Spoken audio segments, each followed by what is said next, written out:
আসসালামু আলাইকুম গাইস, দেখুন কত বড় একটা জাহাজ।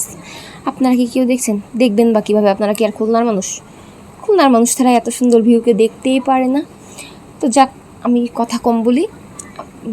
দেখুন, আমরা এখন আসছিলাম হচ্ছে জেলখানাঘাট ঘোরার জন্য নৌকায় করে, কিন্তু কি আর করার আছে, নৌকা আইসে, নৌকালারে মানে দূরে আবার পাঠাই দিছি, যা তো নৌকায় আর উঠবো না। কারণ কয়দিন আগে গাইস একটা নৌকা ডুবে গেছিলো এখানে, ডুবে যে একজন মারা গেছে, 3 দিনের দিন সেই লাশ তোলা হয়েছে। আর এত মানুষ এই নৌকায় চলাচলতি করে, দেখুন মানে দেখলেই ভয় লাগে আমার নদীর পথ যে এত ভয় করে। লাস্ট এই যে সবাই বলতেছে যে আমি যখন যাব না কেউ যাবে না, লাস্টে নদীর পার থেকে ঘুরতেছিলাম, দেখুন বট গাছ সব কিছুই আপনাদের দেখাচ্ছে, এই যে ডাস্টবিন ময়লা সব কিছু একটু দেখেন ভালোভাবে। লাস্ট আনাজ আবার বলতেছে যে নিচে নামতিছে, তার ভিতরে আবার জান্নাত দুধ দিছে, দুধ দিয়ে বলে যেও না আনাজ, যেও না, এখানে ভাও আছে। ভয়তে